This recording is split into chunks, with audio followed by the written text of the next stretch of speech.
Em nossa língua, a raiz cardio é usada em palavras que fazem referência ao coração. Algumas destas palavras indicam problemas e doenças, como cardiopatia, taquicardia. Uma delas indica a esclerose do coração, que é a cardioesclerose. Na língua grega, na qual foi escrito originalmente o Novo Testamento, há um termo semelhante, esclerocardia. Esse termo significa dureza de coração.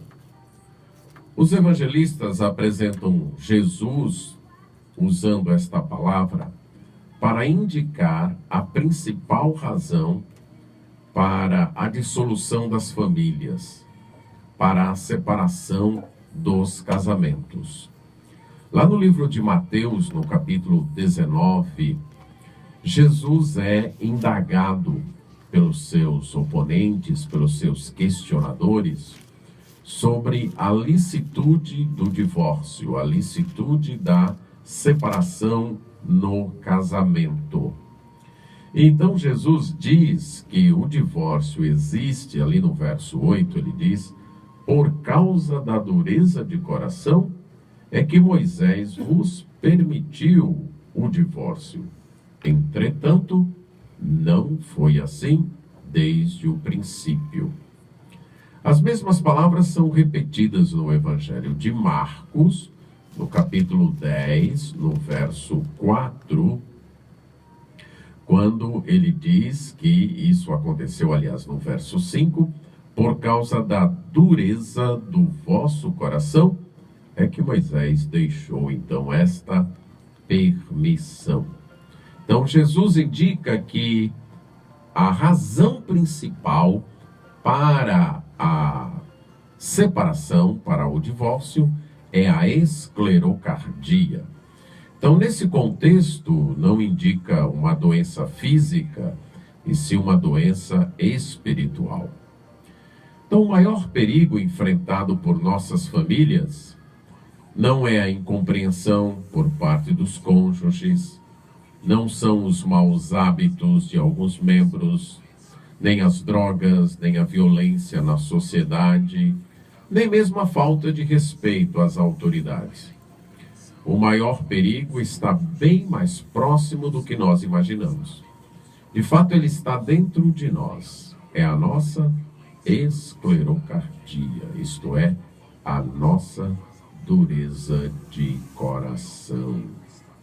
Quais são os sintomas da esclerocardia? O sintoma mais básico de um coração duro é a desobediência às ordens de Deus.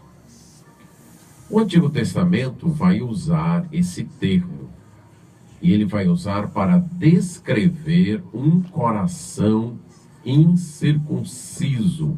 Lá no livro de Deuteronômio, no capítulo 10, no verso 16, então ele diz: circuncidai, pois, o vosso coração, e não mais endureçais a vossa cerviz.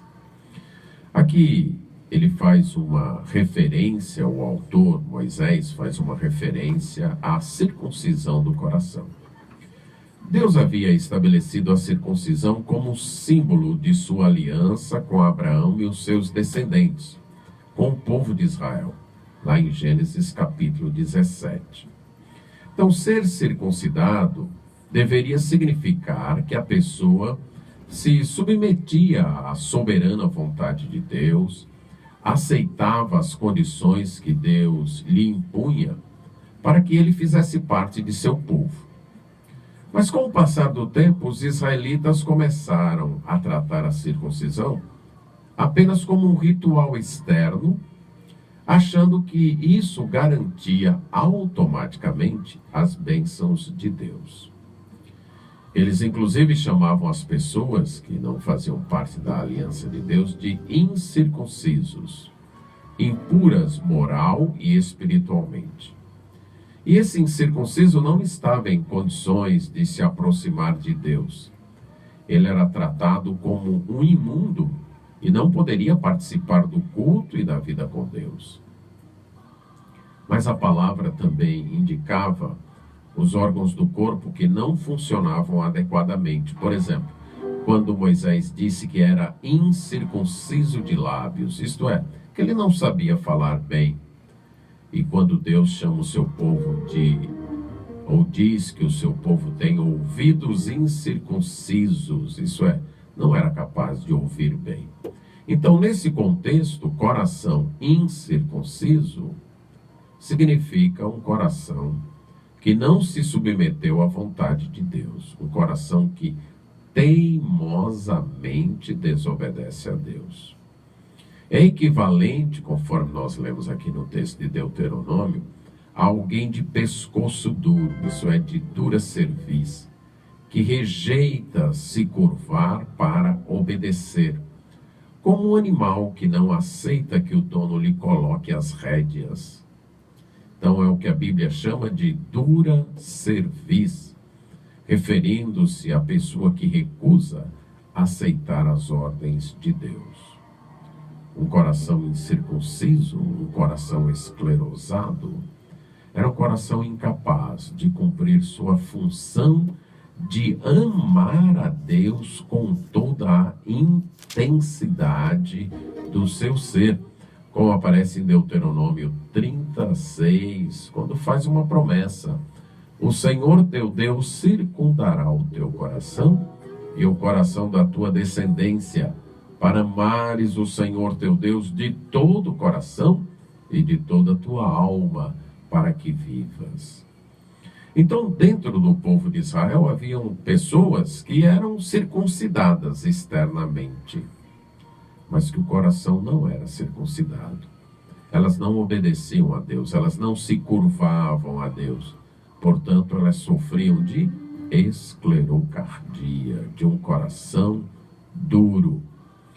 A dureza se manifestava também numa recusa em arrepender-se e voltar-se para Deus, numa resistência ao Espírito Santo, à ação do Espírito Santo.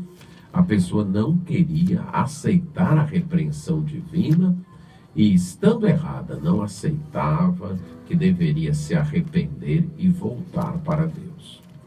É isso que aparece, por exemplo, no livro de Neemias, no capítulo 9, verso 29, quando ele fala do povo de Israel agindo assim. Na sua oração a Deus, ele vai dizer: testemunhaste contra eles, para que voltassem à tua lei.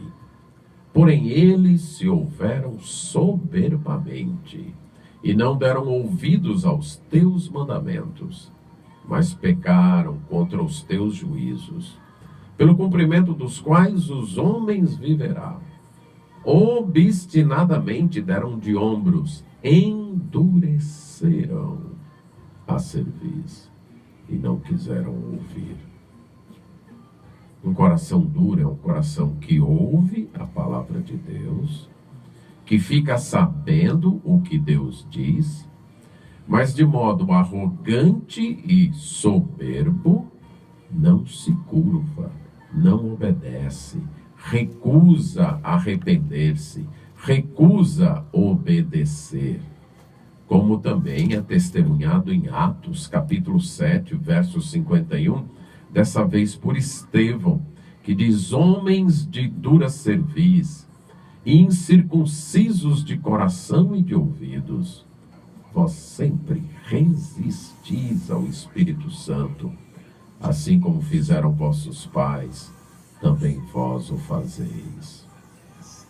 Esclerocardia fala desta indisposição para obedecer a Deus, para se curvar, para aceitar as ordens de Deus, para admitir que está errado e mudar de vida. No livro de Romanos, no capítulo 2, verso 5, dá o resultado disso, mas diz assim: mas, segundo a tua dureza e coração impenitente, acumulas contra ti mesmo ira para o dia da ira e da revelação do justo juízo de Deus.